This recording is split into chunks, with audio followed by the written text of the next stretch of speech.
Hey guys, what is freaking up?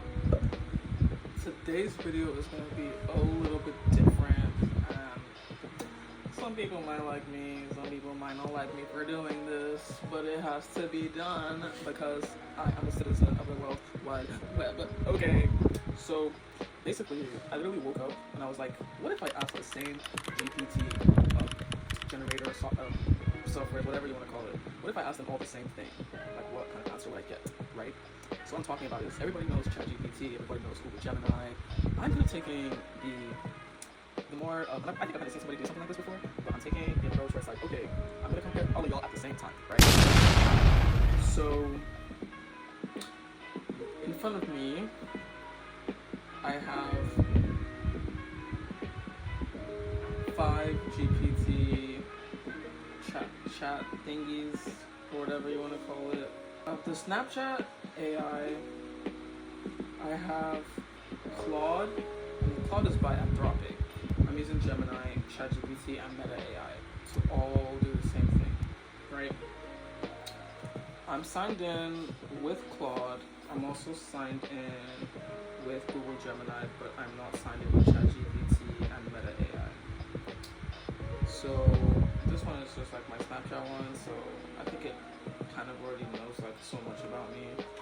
So it's kind of like like even last night I asked it a question. I will say as well, Claude is a little bit scary. I used Claude yesterday, and I also started using it like 2 days ago. I say that because she kind of strict with the program. Claude is a little bit strict, you know what I'm saying? Like I asked it some career questions, and it was like, hey, you need to pick one thing, settle down, and stick with one thing. I was like, so I think I'm gonna start very easy. What should I eat for dinner today? Something very simple. Boom. Boom. Boom. Okay, so what does Snap say? Snap, I feel like it's the laziest one, probably the worst one, but like I can give you some dinner ideas. Since you're in Lagos, how about trying some jollof rice? It's a classic and always a good choice. Or if you're in the mood for something different, you could try some pepper soup with goat meat or fish. Not terrible. I mean, it still gave me something to work with. It's not going to give me anything to work with. Also, lobster. So what did Claude say?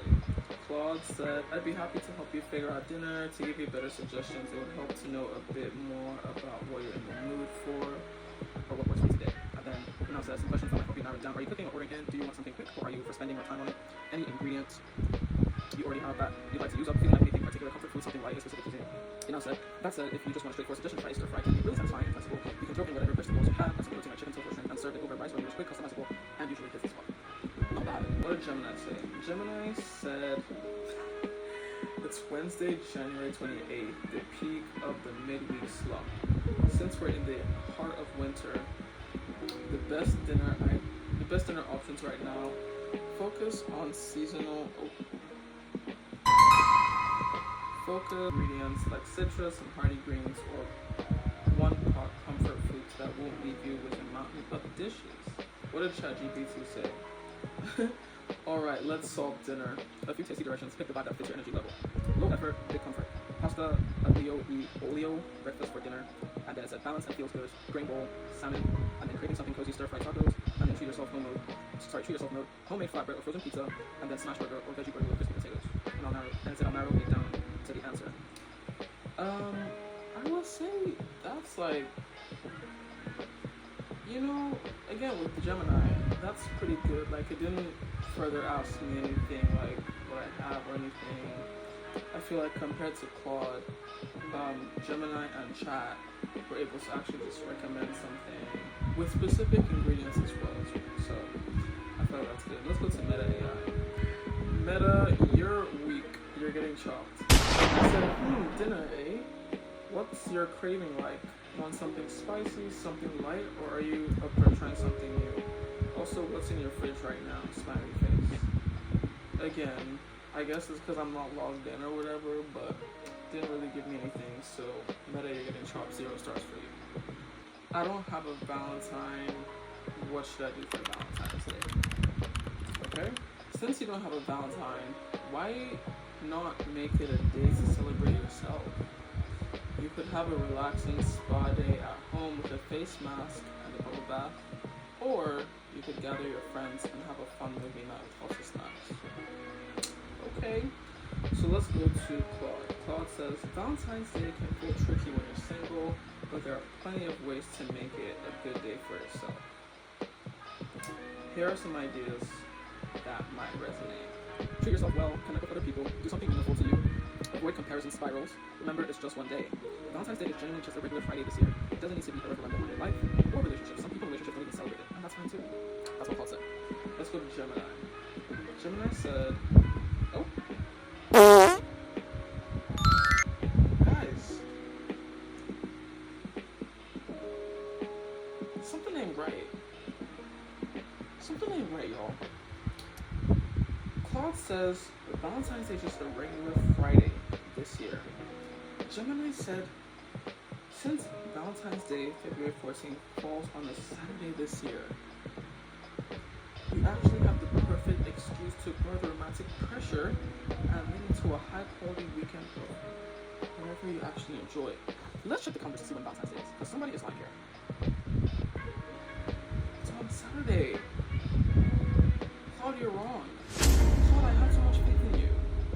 Gemini said, the main character treatment. So instead of a date, take yourself on a solo adventure. So the plan and the vibe, host a Galentine or Palentine's party. So the plan, the movie night, the plan, invite your friends for a bad movie night or a board game tournament, and then the menu, tacos or a massive charcuterie board, the productive spike day.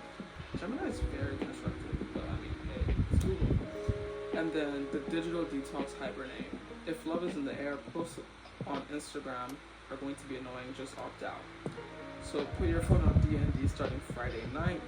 Stock up on your favorite snacks, binge watch a series that has absolutely zero romance in it. Pro tip, if you want to chalk up the fancy meal, just wait until Sunday, February 15th. Everything goes on sale for 50%. It's basically single person's favorite rate. I didn't know that. Shout out to Gemini. Let's go to chat. Chat says totally okay. And honestly, Valentine's Day without a Valentine can be kind of elite if you get into it. So it said, make it you day. No cringe, I promise. Flip it to a friend holiday. Do something absorbing, romantic but for yourself, and then opt out completely. And then they just said, treat it like a Thursday, take out early bed, no pink nonsense, mute social media if it's annoying you. That's self-care too. Meta AI. Laughing what's wrong with you, bro? Like, what's all these crazy emojis for?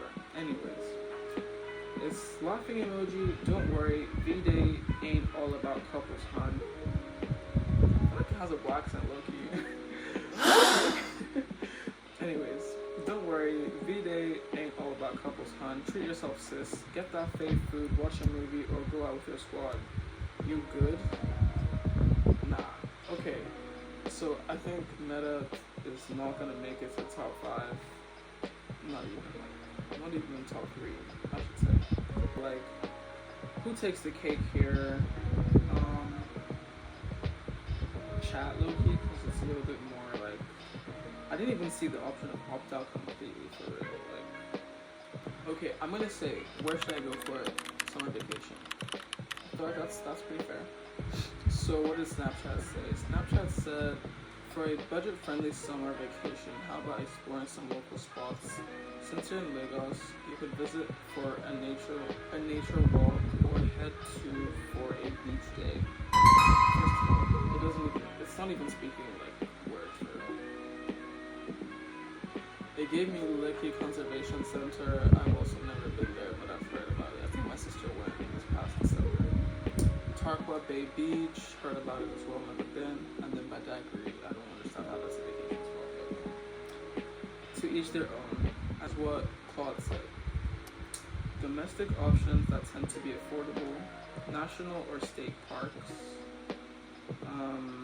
road trips to smaller cities, beach towns in the off-season. If you can swing early June or late August, many beach destinations are significantly cheaper than peak July rates. So international budget options. Mexico. It's a country in Mexico, can be very affordable. Central America, Guatemala, Nicaragua, Costa Rica. Portugal, often cheaper than other Western countries. Beautiful coast, great food, and interesting cities. China, goes Southeast Asia. If you can find a decent flight deal, places like Thailand, I think for Vietnam, and Indonesia offer amazing value once you are there.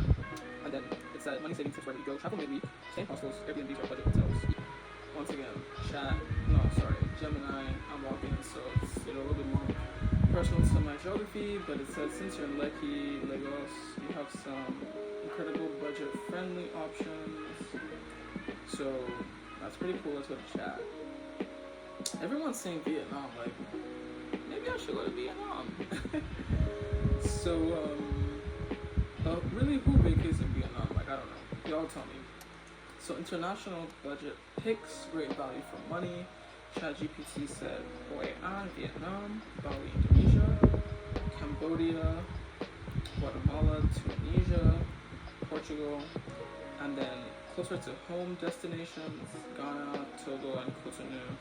You know, once again, pretty good. Shout out to you, Sam Altman, OpenAI man. It said travel off-peak, so early summer or shoulder season. Flights and hotels are cheaper. Hostels, guest houses, Airbnbs, beat hotels, and then eat local street food. So it's a budget-friendly summer vacation, huh? Vacay, huh?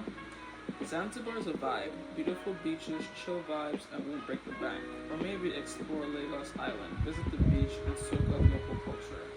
You into adventure or relaxation? Cut. Shot. Yeah, Meta AI. I'm sorry. I feel like my Snapchat may or may not get this one, but I'm gonna ask it to design a birthday flyer for me since I'm turning 24 on February 27th. Alright, so I'm gonna say, can you design a birthday flyer? I'm about to turn 24. Okay, so off the bat, Snapchat straight up said, I can't do that. It says, I'm sorry, I can't design a birthday flyer for you. So you're just getting chopped. You're number 5. Claude asked me for specific details, like my name, when or where's the party, what time is it, any RSVP info, what's the style and the vibe of the party. Chopped. Gemini, obviously, answer without hesitation. He said as well, you can redo this image with Nano Banana Pro. I've heard a lot of talk of Nano Banana Pro. I think I'm gonna make a video on that one. Chat asked me the vibe, colors, details, the format, and then it also said photo or no photo. Meta AI said login to generate images. So right off the bat, I think Meta is coming down at number 5, Snapchat number 4, and then I would say, Claude and Chat asked the same thing really, but Chat was more specific. So I would say Claude's 3, Chat 2, and Gemini is taking the cake. Google is the number 1 search engine, so for the most part, I feel like it's gonna take the cake in these, but we can't be too reliant. So yeah. Recommended book to read, right? We talked about that one before. So off the bat, Snapchat said I can definitely recommend a good book. Since you like to read, have you considered Things Fall Apart by Chinua Achebe? It's a classic that explores the clash of cultures in Nigeria. If you're into something different, you could try Half of a Yellow Sun by Chimamanda Ngozi. It's a gripping story set during the Nigerian Civil War. So, Claude, again, being very intuitive, very, very thinky. Claude says, I'd love to recommend something to point you in the right direction. It would help to know a bit about your taste. And then it just asked me, like, what have you enjoyed reading recently? Are you in the mood for fiction or non-fiction? And then if you just want a sole recommendation without all that context, here are a few pleasers. The Midnight Library by Matt Haig, Project Hail Mary, Andy Weir, Kanye H. Michelle Zoner, tomorrow and tomorrow and tomorrow, Gabrielle 7, and then the Thursday Murder Club by Richard Osman. These are good. I really don't know these people at all, but I mean, question answer, right?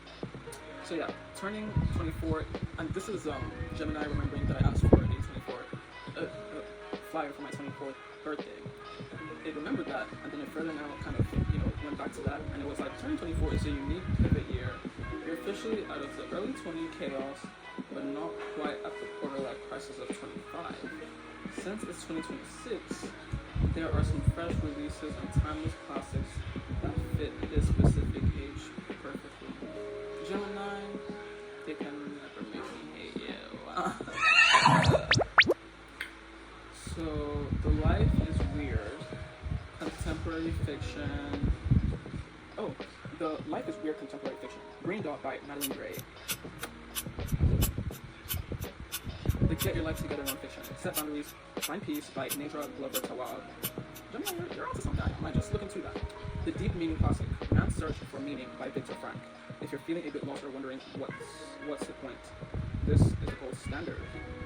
The Pure Escapism Fantasy, Catabasis by R.F. Kuang.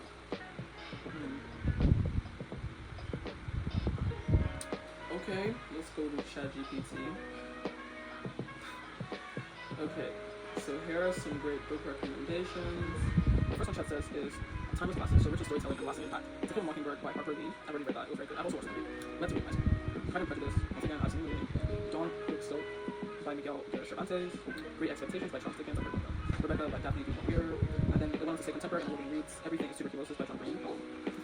Great Big Beautiful Life by Henry Henry. And then Alchemized by Sandy. I think it's so funny because I'm watching the documents right now, so to see Alchemized. Current trends and new favorites. Dark romance is big right now with titles like Butcher and Blackbird and Hooked. Harper's Bazaar's picks for 2025 include Wilderness by Angela Thorney and Heart the Lover by Lily Kane.